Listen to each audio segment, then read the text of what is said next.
When growth stalls, most leaders reach for surface fixes like new campaigns, a sharper sales deck, even new hires. But the real issues are often deeper, such as misaligned systems, broken handoffs, or unreliable data.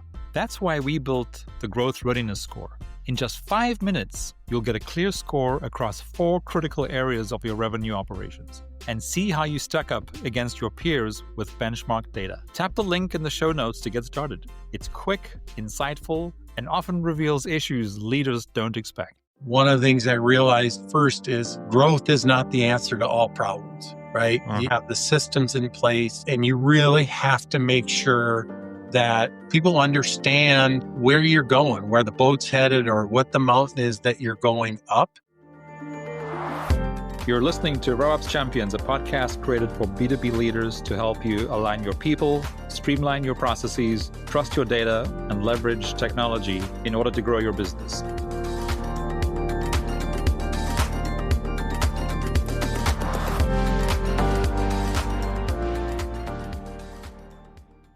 Hello and welcome back to the RevOps Champions podcast. Today, I'm joined by Doug Imholte, franchise programs practice leader at Marsh McLennan Agency and a longtime franchise executive and advisor who has spent his career helping franchise organizations build stronger, more resilient businesses. Doug's perspective is shaped by firsthand experience as a franchisee before becoming a trusted advisor to franchisors across North America. That journey gives him a practical understanding of the operational, financial, and leadership challenges franchise systems face as they grow, and how those challenges affect both franchisors and franchisees. Today, Doug helps franchise brands think beyond insurance, partnering with leadership teams to strengthen operational discipline, reduce enterprise risk, improve franchisee support, and create systems that enable sustainable growth. His work reflects a simple philosophy. Resilient organizations aren't built by reacting to problems. They're built by leading well before the problems arise. Doug, welcome to the RevOps Champions podcast. Thanks, Brendan. I'm really looking forward to being here. Yeah, it's good to have you. Thank you. Doug, let's dive in. So you began your career as a franchisee before becoming a trusted advisor to franchisors. Looking back, how did that experience shape the way you approach leadership and the guidance you provide to franchise brands today? That's a great question. I had been working for some startup technology companies back in the mid to late 90s, and I wanted to own my own business, if you will. But I was smart enough to know that, doing this all by myself probably wasn't going to be the most successful. So I found a brand that I wanted to be with. It was a wireless cellular brand based out of Michigan. I bought the franchise rights for Minnesota and became a franchisee. And there were so many lessons I learned. And the first is, I'm a top line guy in general. I just, think grow. But one of the things I realized first is growth is not the answer to all problems, right? You have to have the systems in place, and you really have to make sure that people understand, where you're going, where the boat's headed, or what the mountain is that you're going up. And, building those systems to help you grow, because we got over our skis a little bit. And then ultimately, we got it to 7 locations and we sold in the spring of 2008. We were fortunate to sell when we did in the spring of 2008 because of what was happening after that. While it wasn't a truly rewarding financial path, right? I mean, we were able to successfully exit, but that experience really, number one, kind of provided me that guidance to say, okay, I really like the franchise industry. I'm really seeing, kind of what works, what doesn't from a franchisee to franchisee perspective, as well as franchisor to franchisee. And it led me to this path at Marsh McLennan, which I really love what I do. I'm really passionate about what I do in terms of working with brands. That's awesome. So Doug, early in your career, as you sort of touched on there, you believed growth was the answer to most business challenges. So what changed your perspective, and what does sustainable growth look like for franchise organizations today? Yeah, it's a great question.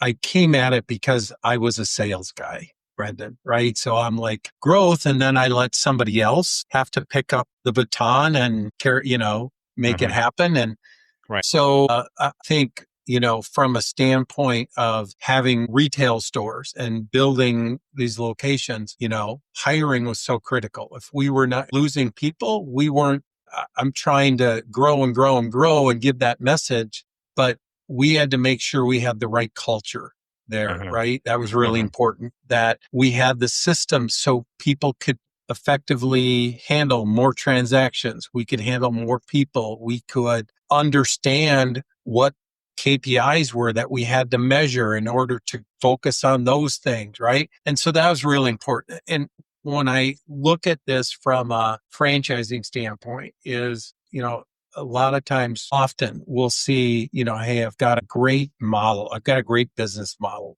I've got one or two locations, and I've got a client base that really likes me. We're well known in this demographic, in this particular area, this demographic. And so we want to grow it. And it's that I'm going to grow too fast. I'm going to go outside this region. I'm going to add too many locations, too many franchisees without the strong focus on, who are we, selling licenses to, right? What is there? Are they bought into what our vision is, what our plan is? What are our brand standards? Like, and are we, I think one of the mistakes, I know the brand that I bought into, one of the mistakes they made is they had kind of a lot of side agreements. Well, these are the FTD and these are the standards, but you can do this. And it was everything from marketing to attire, and those things, just have an impact. And so it's great. You're like, hey, we've sold 50 or 100 or 200 or 400 licenses. And now how are you going to get everybody rowing in the same direction with the same plan and adhere to those brand standards without a lot of people coloring outside the lines? Yeah. And then what we see, just to kind of weave in a little bit of what we do, is the one area there's a coverage without getting too insurancy called franchisors, errors, and omissions. So as a franchisor, your professional service is the services you provide to the franchisees, from what's listed in the FDD through the support that you provide, your franchise business coaches provide, that sort of thing. And if you try to get too many franchisees open too quickly, and they allegedly suffer financial harm, very likely that they're going to come back and start filing claims against you, the franchisor. And then all of a sudden, that brings your growth to a halt. And now you're kind of looking at, we're taking, we got to handle these claims and handle these things and kind of get things right.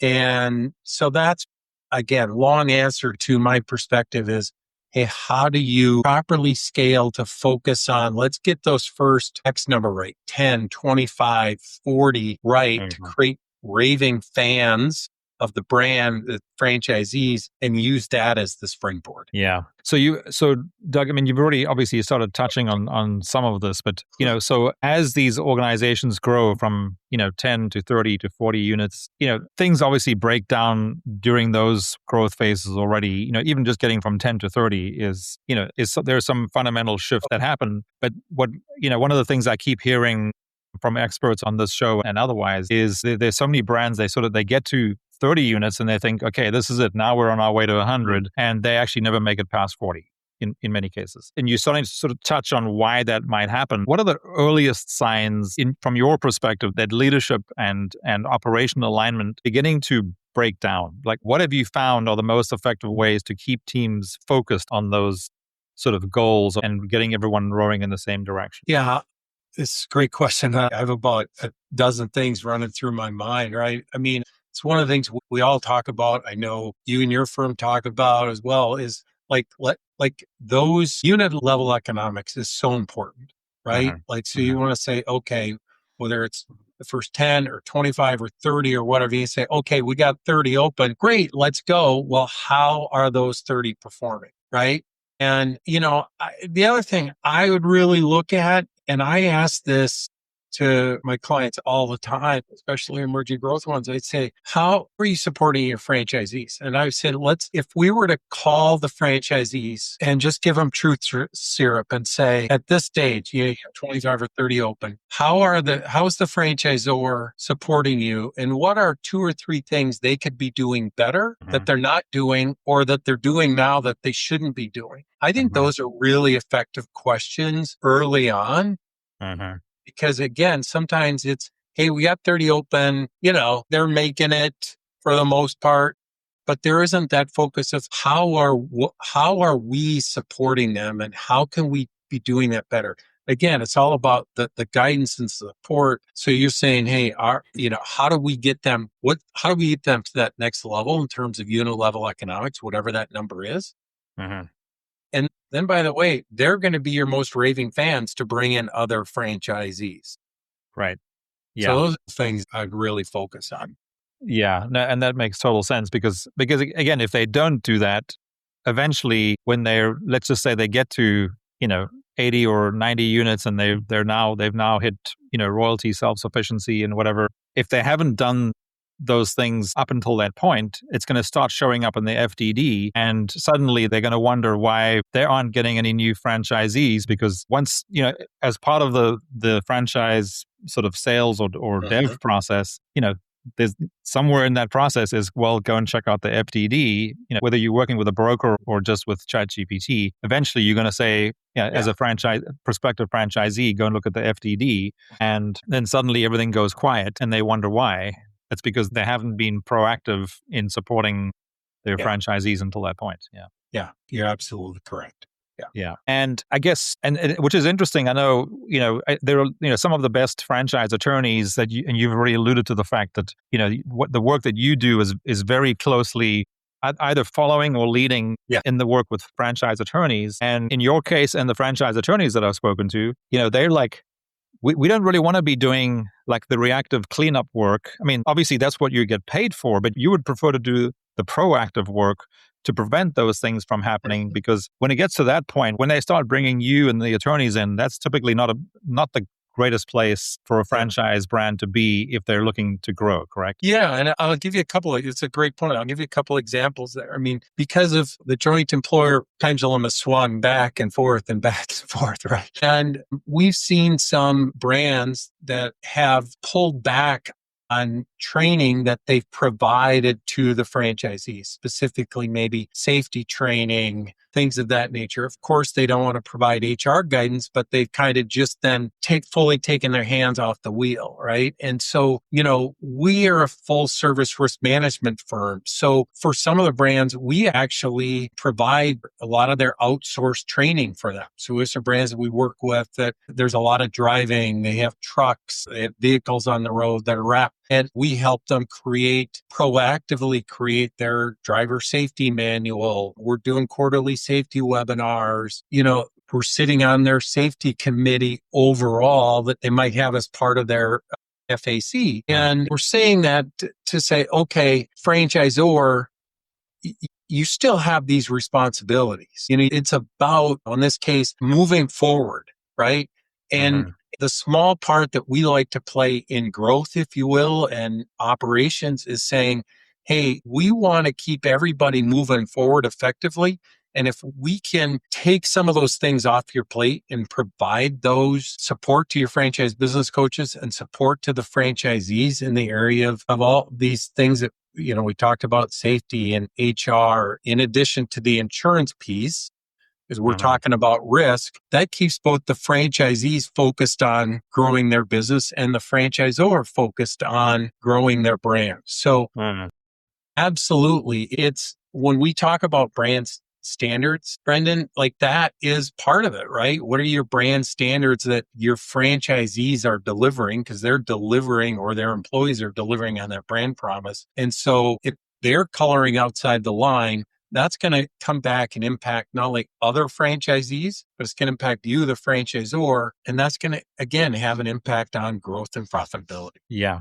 And of course, and because that inconsistency, sort of coming back to a prospective new franchisee, whether they're looking, at one unit or multiple units, when they eventually start interviewing existing franchisees and they're hearing different stories from each one, that inconsistency, I'm guessing, probably doesn't give them a lot of faith that might be the right brand for them to invest all their hard-earned cash into. Yeah, you're absolutely right. And there's many examples of that. Yeah. Yes, I know. We seem to be hearing them way too often. Okay, so Doug, let's switch gears here for a little bit. Your leadership philosophy has been described very similarly to us, which is ready, fire, aim. Right? So Yep.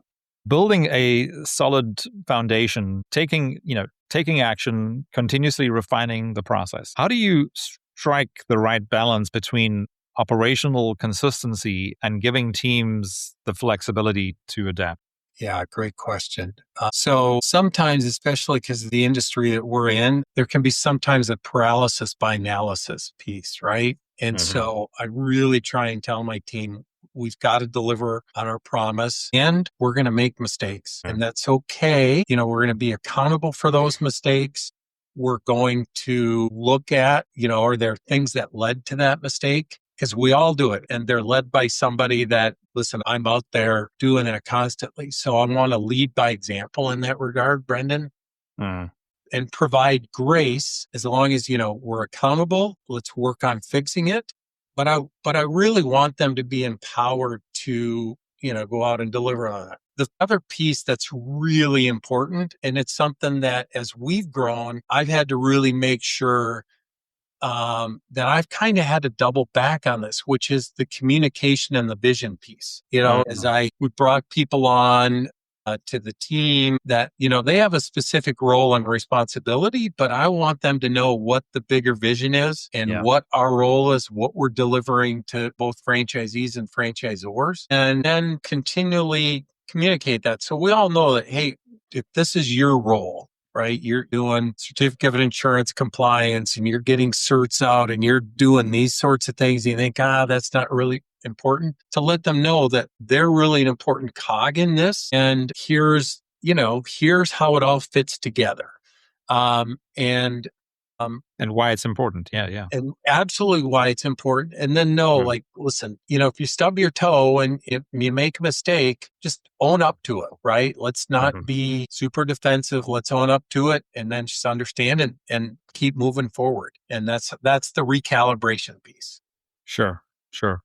Yeah. So you're touching on something else that I wanted to ask you about, which is one of the things that we see in our work, setting up the revenue systems for franchisors. So part of what we're doing, in order for us to set up the revenue system, which is built around a central CRM and then integrates with their technology and whatever their data systems are, one of the things that we have to get clear is what are the processes at the corporate level and then at the franchisee level, and what is the data or the metrics or KPIs that they're tracking at each of those? Because that is the information we need to build up into the CRM so that they have a revenue operations system that is actually maturing and enabling them to make better decisions over time. And one of the big disconnects that we see a lot is the metrics that drive the franchisees is almost the polar opposite of what drives the franchisors, right? So again, so this is really the whole data conversation. So, organize, whether you're in the franchise space or not, organizations have dashboards full of metrics, yet performance doesn't necessarily always improve. So from your perspective, because I know you're looking at numbers all the time, what separates companies that simply measure results from those that truly use the data to drive better decisions and stronger outcomes? Yeah. Before we get to that, can I just ask you, what are you seeing at the franchisor level when they're saying, hey, these are the KPIs we're measuring? Are you seeing consistency in what they're trying to measure, that their key KPIs versus maybe what franchisees are? Or are you seeing swings in different, what they want to measure? What are you seeing? I think the glaring difference, and across the board really, except for the most sophisticated brands who've already figured it out, and we'll come maybe to the mindset piece later, which I believe separates the ones that do succeed and from those that don't. But and this is, you don't have to be all that smart and have all that much experience in the franchise space to understand the difference between how, corporate fran dev teams are incentivized versus how franchisees are incentivized. Mm-hmm. And so that's really where it starts, is that the Yeah. incentives are so different, right? And because the incentives are different, the KPIs or metrics are going to be different. And over time, if it's not addressed, and that conversation you were talking about earlier, like of explaining to each stakeholder why the role that they have and the metrics that they're measuring are so important to the bigger success. That is so important. So it's not just a matter of having all this data that means that we can make better decisions if it's the wrong data, right? Yeah. So it's having that clarity at each step. And then the other thing that we keep hearing over and over again is how so many franchisees weren't set up for success from a financial metric perspective. Obviously for them, profitability is a very key metric, but they don't understand all the things further up the P&L that actually impact their profitability and allow them to focus on those things to ensure that there's actually a bottom line at the end of the day, whereas franchisors are focused on the top line, right? Yeah. I think data is, we could have a 2-hour conversation on data, right? I think data is great, but there's so much data now. Like, what's the key data? Trying to keep the main thing. And I understand sometimes, what a franchisor's measuring versus what a franchisee is measuring. I get it. Sometimes they're going to be certainly different, but I do think it comes back to unit level economics and how to help franchisees understand what are the key metrics there, right? Without franchisees can get so bogged down in the bottom line that they forget about growing the top line, right? And I just think it's that there's a balance there that, trying to maintain that is really key. I know there's going to be some conflict, and I'm okay with conflict as long as there is the culture that conflict is okay. Yeah, and there's clear lines of communication when there is conflict. Yeah. Yes, absolutely. Because then it's like, hey, we've got these lines. We know where we're all going, and there's going to be some tension, but we're going to work through that because of the culture that we have, because of the operation support that we have, et cetera. Yeah. And I think one of the other things, like specific to data that we're seeing, because typically when we're being brought in is because the franchisor, the brand, the network, they've outgrown whatever systems they had. And in most cases, they have siloed systems. So they have, one system for FranDeb and one system for this and one system for that. Instead of having, one system where the data can flow from no matter how, we have some franchisors that have 1,000 units. That's where every unit's numbers are visible to make decisions at the corporate level. And then, of course, you have permissioning for each franchise unit, or if you have multi-unit owners, they can obviously have all the data that they need to make decisions and help and support their franchisees. So I guess that's kind of where we see it the most, is why did it take them so long to... It has to be so helpful for the benchmarking piece, Brendan, right? Right. Because I harken back, this was the early 2000s, right? Where we would see what our revenue numbers were, right? Be able to benchmark what my inventory, how much inventory I have, my labor costs, marketing costs, to be able to see that in relation to my other franchisees. I think that's really important to have, to say, okay, I'm spending more labor during these times than my colleagues. What am I doing? Is it a choice I'm making because I want to have more people on? Why am I carrying more inventory than other franchisees? And that's what we talked about. What is the key data? Keeping those key KPIs, I think, are really important. Yeah. And it kind of comes back to what you were saying earlier about the unit level economics and the information that ultimately needs to show up consistently in an FDD if the brand is still planning on scaling, and in which case all new franchise or prospective franchisees are going to be looking at the FDD. So how do you structure the FDD to make sure that it can evolve as the brand, scales and grows? Anyway, it's an interesting challenge, and which comes back to what I was saying earlier about what we see the difference between the brands that scale more effectively and those that get stuck is this mindset of knowing that going from 1 to 10 to 30 units, things are going to change, right? Even at that level. But then going from 30 units to 75 or 100, things are going to change again. And once you get to 100 or 120 or 150, you're going to have to change again. And the things that change are, which is quite interesting, but not ironic at all, is so we talk about, so the revenue operations systems that we build are based on 4 pillars, which is people, process, data, and technology. And the technology is, comes last. So it starts with leadership, right? That's the people component. It's leadership. It's, again, showing everybody where we're going. It's the communication piece that we've already touched on multiple times. But if you don't have that, and if those leaders don't realize when they need to bring in additional leaders or when they potentially need to move aside themselves because they might have been, and we see this, a lot in the franchise system, there are incredible leaders who know that their thing is getting brands from 10 to 100 or whatever that is. And then when they get to 100, they move to another brand because there are other people who can take brands from 100 to 300 and beyond. But again, it's just having that mindset that what got us here isn't going to get us to where we're going. Yeah. There's a few kind of founders that come to mind when I think about this. Joe Keeley, who started College Nannies and Tutors back here in the Twin Cities a number of years ago. I'm just using him as an example. I think when you start any concept, right, you've got control. You know what you're doing. I want to do this.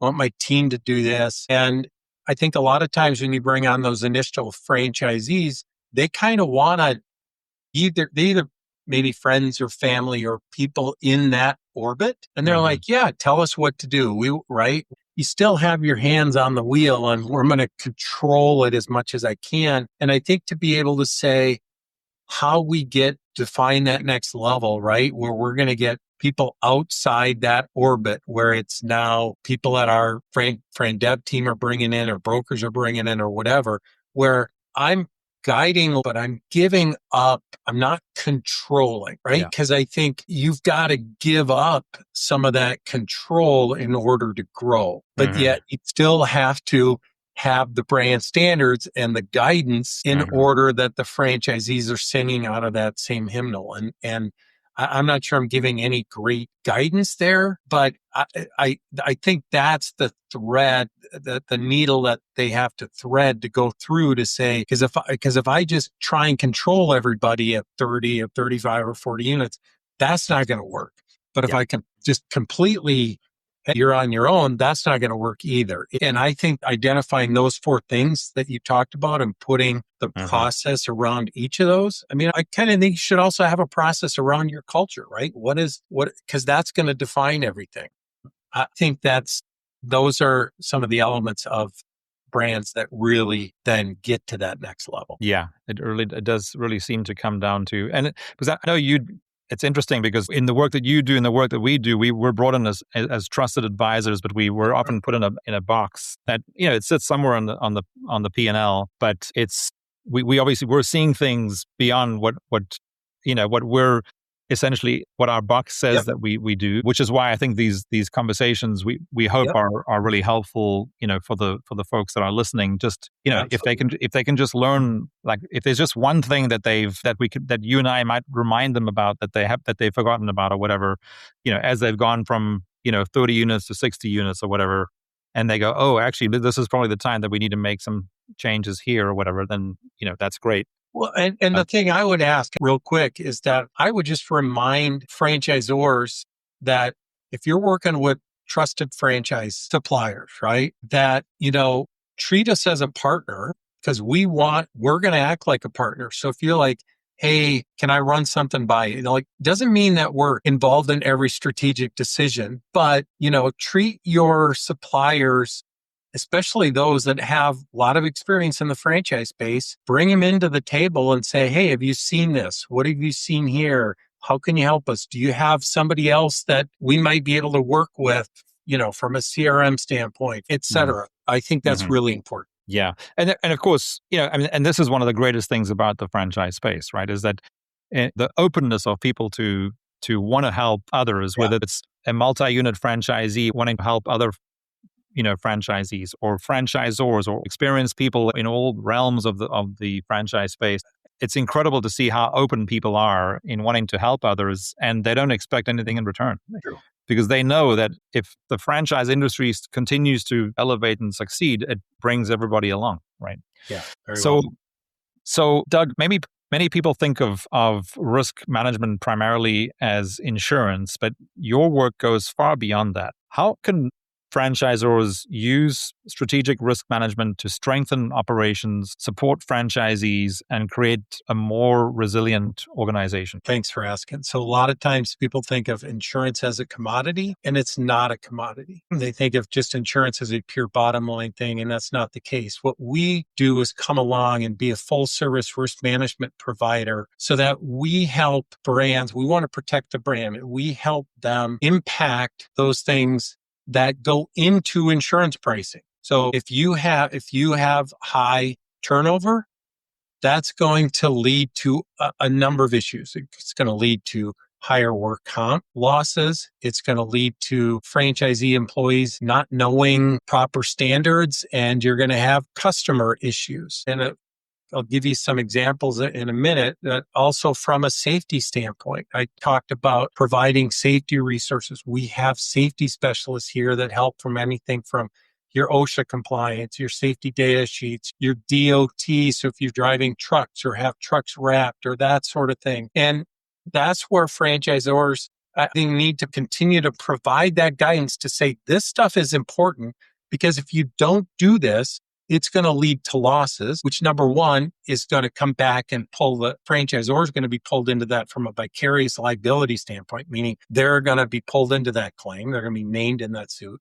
Mm-hmm. It's going to affect franchisee to franchisee, and then it's going to affect overall insurability, right? So we face it if you're a brand, you're dealing with children, right? You're doing spa services, you're delivering, foodborne illness. If you're dealing with driving, any of those sorts of things that has risk, we want to come along and we've got the resources and the services to help franchise business coaches provide content to the franchisees or provide that training directly to the franchisees and their employees. By doing so, reduces risk, prevents things from occurring, and helps the franchisees stay focused on the main thing, which is growing their business. Yeah. Again, there are a lot of parallels between what you do and what we do. It's like, because ultimately, so for example, the CRM that we're typically implementing as part of our revenue operations systems that we're doing for franchisors, HubSpot, but they think of it as software. And it's a line item of software, but what they're not understanding is how that software needs to be implemented and integrated into their operational systems and what value that brings. Anyway, but I'm not going to go there now. What I really wanted to ask you was coming back to, you work with brands that are very, very much in the emerging stages to incredibly successful, large, multi, 1,000 unit brands. One of the things we hear about all the time is so brands, they reach, depending on the industry and the specific brand, they reach royalty self-sufficiency between 50 and 75 units typically, right? Now you're dealing with brands that are lower than, they're maybe at 30 units. Who are the brands that are making that investment in what it is that you're doing in sort of their risk management at that level? And how are those leaders of those brands different to the ones who aren't making that investment? Yeah, it's a great question. I think there's an understanding of all those things that we talked about in terms of culture, in terms of unit level economics, in terms of the looking ahead 3 years. I think that's really key. That's strategic leadership. Yeah, absolutely. To say, okay, what kind of brand are we going to be in 3 years from now? And I know sometimes for an emerging growth brand, you're trying to get through the next 3 months. I get that. But keeping that, knowing where they're going, right? And so for us, I'll say, is it strategically important? Okay. I'll talk to some, CEOs or COOs or founders of, smaller units, and they're saying, hey, I want you guys to handle the insurance for the franchisees. We just want the least expensive option. Now, cost is just the same as your world. Cost or price is always important. We can get there, but if you're just worried about the cost in our world, what happens constantly are franchisees don't get the right coverage. They don't have the coverage for the main thing that they need. And I'll give you a couple of examples, right? We worked with a paint and sip brand where I looked at their first 35 franchisees, and roughly half of them didn't have something called host liquor liability coverage, which means if I went in and I started drinking and I overserved myself, I went out and got in an accident, they don't have coverage for that. They're going to I'm going to shut my doors. That's going to go back to the franchisor, right? There's a lot of examples like that. So we're saying, hey, you can do both. You can be cost competitive and do this the right way, because if not, it's going to come back and bite you, certainly down the road. I think sometimes it's maybe not a tangible discussion, like you got to do this, this, and this, but it has got to be strategically important. And we have some brands that we're working with now that are in unique industries where, insurance coverage, there's not a lot of carriers that will write it or write coverage to what they do. And they're saying, hey, new franchisees, you need to use these because we have the insurance requirements written out and we need to do that, or we're going to, it's going to affect our growth down the road here. Right. Yeah, that's really interesting because we're seeing the same things. Like by the time we get to speak to somebody who leveling up their systems when they're speaking to us, and we'll hear very similar stories. Well, it's like, oh, well, we went with a different software that was saving us, $700 a month, but they're not thinking of if they had, it's kind of the Toyota Corolla versus the Cadillac or whatever it is. Again, they both do what they need to do, but if, so in our situation, like what happens is they've spent a lot of money outside of the software cost to try and make that cheaper software work, which has actually cost them thousands of dollars more per month because they've had more human intervention having to make that system work. And what is the cost of that? But not only that, but then, so let's say they did that at, 30 units, and then at 100 units, they've got to replace that anyhow because that software isn't going to scale from 100 to 300 units. So then have to go through the whole process again. To your point, we get the fact at that point, they're just thinking 3 months ahead. And to think 3 years ahead is really, really hard, especially when you don't have royalty self-sufficiency, which is why we typically we don't work with brands typically until they get to royalty self-sufficiency, because that's when they realize where they need to invest to get from 75 units to 300 units and beyond. But interesting to see the parallels though. Yeah, it's a bit of a chicken and the egg. Yeah. And again, it's that sort of mindset. So we talk about it as total opportunity cost. It's not so it's not just the cost of in your case the insurance, in our case the technology that we're implementing for you. It's what do you have to do in other hard and soft costs if you don't have a system that allows for the automation that you need to successfully grow the business, right? Yeah, we use a similar term. We have total cost of risk. What is your total cost of risk? There's a lot of things that go into total cost of risk. Yeah, and you've already touched on a couple. I mean, like, for example, if you, like the drinking example or whatever, and, that's that business is over. What does that cost you? Right. Yeah. Okay, so Doug, to wrap up, looking ahead, what do you believe will separate the strongest franchise organizations over the next few years? And what should leaders start doing today to prepare for that future? Yeah, it's a really good question. We hear the term responsible franchising, and what does that mean? Still think it comes down to, I think knowing as a brand who you are, what you deliver or sell, right? Being clear on that. I think there's sometimes brands are like, oh, we do this and then we're going to do this and we're going to do this and we're going to do this. I think being really clear on who you are and what you do and then what your plan is, because that gets everybody engaged. That to me is, I just think, the real key. Mm-hmm. Yeah, which I think is really good advice, because I mean, that's what also creates that consistency that you've touched on multiple times, where again, the consistency for franchisees to be successful. And if franchisees are successful, then you'll be successful as a brand, right? Yep, absolutely. Yeah, really good advice. Doug, thank you so much for joining me today. It was a great conversation. I look forward to more of these. I really enjoyed it. Thank you very much. And we'll see you at the Fager Franchise Summit this summer. Yes, looking forward to that. That's only a few weeks away. Looking forward to it. Yeah, early August. Thanks, Brandon, very much. Thanks, Doug. Bye-bye.